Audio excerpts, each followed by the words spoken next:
A notícia é daquelas que param a internet.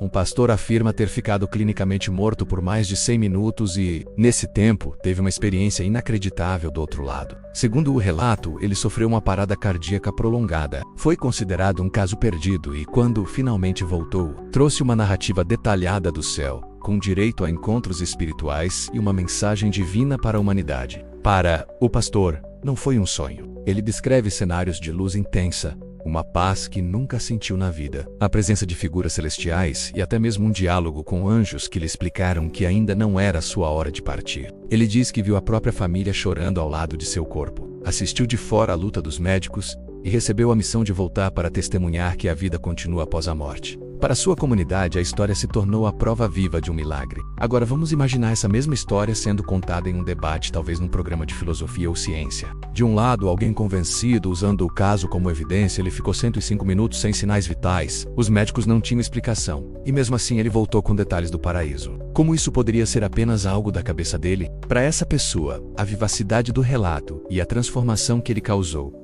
são a prova de que Deus abriu uma janela para o além. Do outro lado, um cético começaria a fazer algumas perguntas desconfortáveis. A primeira seria: o que exatamente significa clinicamente morto nesse contexto? Havia alguma atividade elétrica, mesmo que mínima, no cérebro? Que tipo de medicamentos foram usados durante as tentativas de reanimação? O cético lembraria que na medicina, tempo sem sinais vitais não é o mesmo que a ausência total de função cerebral. Existem casos, embora raríssimos, de recuperação após paradas cardíacas muito longas, e raridade não é sinônimo de milagre. Em seguida, o cético traria à tona o que a neurociência já sabe sobre as experiências de quase morte, ou ECMES, a sensação de sair do corpo, ver um túnel de luz, encontrar parentes que já morreram, e figuras religiosas são padrões que se repetem. E o interessante é que essas mesmas sensações podem ser induzidas em situações bem terrenas, como durante anestesias, em crises de falta de oxigênio, em episódios de epilepsia e até com o uso de certas substâncias. A teoria neurocientífica diz que o cérebro, sob um estresse extremo, como o de estar morrendo, pode gerar alucinações extremamente realistas e organizadas. Essas experiências são tão intensas que, quando a pessoa se recupera, a memória delas é muito mais forte e vívida do que a de um sonho comum. O cérebro cria uma narrativa coerente para dar sentido àquele caos fisiológico. Isso também explicaria por que pessoas de diferentes culturas e religiões relatam experiências de além diferentes. Cristãos veem Jesus e anjos. Hindus podem ver divindades do seu panteão. Ateus podem relatar um vazio pacífico ou encontros com entes queridos, mas sem o componente religioso. Cada cérebro molda a experiência com base no repertório cultural e nas crenças que a pessoa já possuía antes do evento. O além que a pessoa vê é uma construção baseada no que ela espera encontrar. Quando o defensor da ideia do milagre insiste, mas os médicos disseram que não havia explicação científica, o cético aponta para um erro lógico comum, conhecido como apelo à ignorância. O fato de a ciência ou um médico específico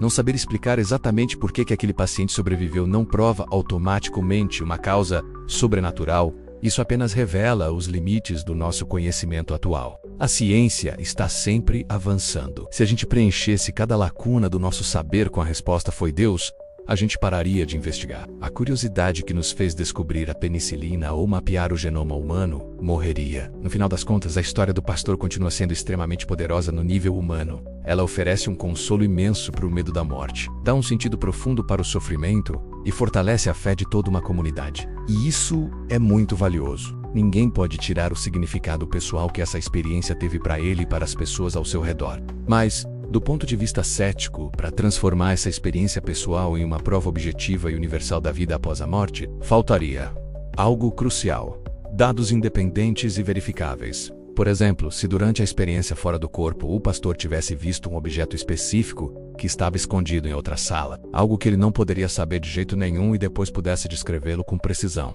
aí sim teríamos uma evidência que desafiaria as explicações convencionais. Mas enquanto a prova depender apenas da memória de alguém que passou por um trauma físico e emocional extremo, ela permanece no campo da fé.